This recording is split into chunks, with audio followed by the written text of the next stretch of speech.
இதுல உருட்டல் மிரட்டல் எம்எல்ஏ அறிக்கை கொடுத்ததுக்கு எம்எல்ஏ கேஸ் போடுவாங்களாம்.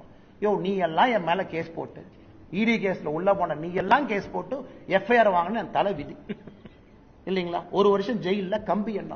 இதுல ஆக்ஸ்போர்ட் பல்கலைக்கு போய் படிச்சார் என்னை பத்தி. நான் தனியா ஆக்ஸ்போர்ட்ல படிக்கிறேன் எப்ப சொன்னேன் நானு. ஆக்ஸ்போர்ட்ல தனியா இருக்காச்சு கிளாஸ் எடுப்பாங்களானே. ஆக்ஸ்போர்ட்ல ஒரு குரூப்ல போறேன். அது கூட போன 11 பேர் ரகசியம் எனக்கு தெரியும். வெப்சைட் போய் டைப் பண்ணிங்க. போன அன்னைக்கே வெப்சைட்ல போட்டிருக்கான். ஷெவ்னிங் குருக்கள் வெப்சைட்ல யார் 11 பேர் எல்லாம் இருக்கு. போட்டோ இருக்கு. எஃப்சிடிஓ ஆபீஸ் போங்க எல்லாம் போட்டிருக்கான். இது ஒரு விஞ்ஞானமா? இதுக்கு ஒரு அமைச்சர் வேணுமா? அதனாலதான் நான் சொல்றேன், நான் ஆக்ஸ்போர்ட்ல படிக்கிற அதே நேரத்தில் இந்த ஜாமீன் அமைச்சரும் படிச்சார். எங்க படிச்சாரு? புலால் சிறையில கம்பி என்றதை படிச்சார். அவர் ஒரு பக்கம் படிச்சாரு, நான் லண்டன்ல படிச்சேன். அதனால ஃபெயிலான ஸ்டூடெண்ட் பாஸ் ஆன ஸ்டூடெண்ட் பார்த்து பொறாமப்படுறது நம்ம ஊர்ல சகஜம் தானா? அதனால கம்பி என்ற அமைச்சர் நீ பார்த்து பொறாமப்படுறார். கேட்ட கேள்விக்கு பதில் வரும்.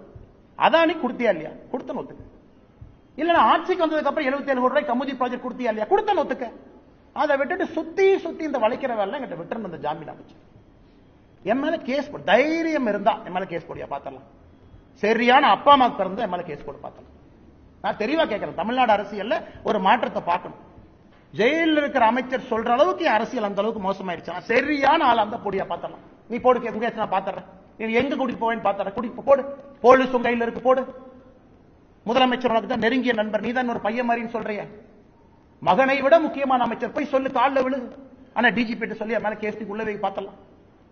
நாயத்தை பேசினா அந்த ஊர்ல மிரட்டல். கேட்டா அமைச்சர் பதவி, கேட்டா அமைச்சர் பதவி. நாயத்தை பேசினா மிரட்டல்.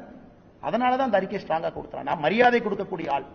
இந்த உருட்டல் மிரட்டலுக்கு எல்லாம் பயப்படுற ஆள். நான் ஊர்ல உட்காந்து ஆடு மேய்ச்சிட்டு இருப்பேன். அதுக்கெல்லாம் பயந்து தான் இங்க வந்து உங்கள அரசியல் பண்ணிட்டு இருக்கேன் பாரு. நான் இந்த மாதிரி ஆள் ஓட பண்ணுங்கிறதுக்காக தான் நான் தவமா எடுத்து அரசியலுக்கு வந்திருக்கேன். தவமா எடுத்து வந்திருக்கேன்.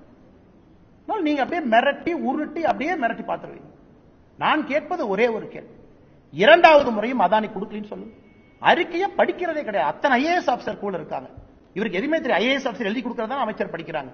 அறிக்கையை தூக்கி ஐஏஎஸ் ஆபிசர் கொடுத்தா டேஞ்சர் கொடுத்தா அவனே பார்த்து பண்ணி கொடுத்துருவான். அதை வந்து பிரஸ்ல ஒப்பிக்கணும். வேற அமைச்சருக்கு என்ன என்னை மாதிரி உட்காந்து டைப் படிக்கிற வேலையா? இங்க நான் சிங்கிள் மேன் ஆர்மியா உட்காந்து டைப் படிக்கணும், கூகுள் பண்ணணும், அதானி ரிப்போர்ட்டை பார்க்கணும், இத்தனை வேலை செய்யணும். எனக்கு ஐஏஎஸ் ஆபிசர் இருக்காங்களா, செக்ரட்டரி இருக்காங்களா?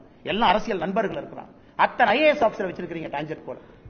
ஒரு ஆள்கிட்ட கொடுத்து டைப் படிக்கணும், டைப் படிச்சு அதானி கொடுத்தியா? கேட்ட கேள்விக்கே சொல்லாம ஆக்ஸ்போர்டு போனதை பத்தி. நீ தான் உள்ளூர் ஸ்கூல்லயே படிச்சேன்னு எனக்கு தெரியாது. தமிழ் இருக்க வேண்டியதான். நான் ஆக்ஸ்போர்ட் போனதெல்லாம் பெருமையா சொல்லிங்க ஐயா. காமராஜர் ஐயா படிக்காதான் நான் பெருமையை எப்பவும் சொல்றேன். எனக்கு படிப்பு தேவைப்பட்டுச்சு, நான் படிக்க போனேன். யாராச்சும் நான் குறைஞ்ச நோண்டுன்னா இன்னொருத்தர் படிக்க தப்புன்னு சொன்னா, எனக்கு அறிவு தேவைப்பட்டது, நான் தேடி போறேன். அதன் மூலமா என்னை மெருகேற்றிக் கொள்ள வேண்டும் என்று நினைக்கின்றேன். படிக்காதவங்களை தப்புன்னு எப்ப சொல்லியிருக்கணும்? நீ புலால் சிறையில கம்பி எண்ணவெல்லாம் கம்பி எண்ணிட்டு இருக்கணும்.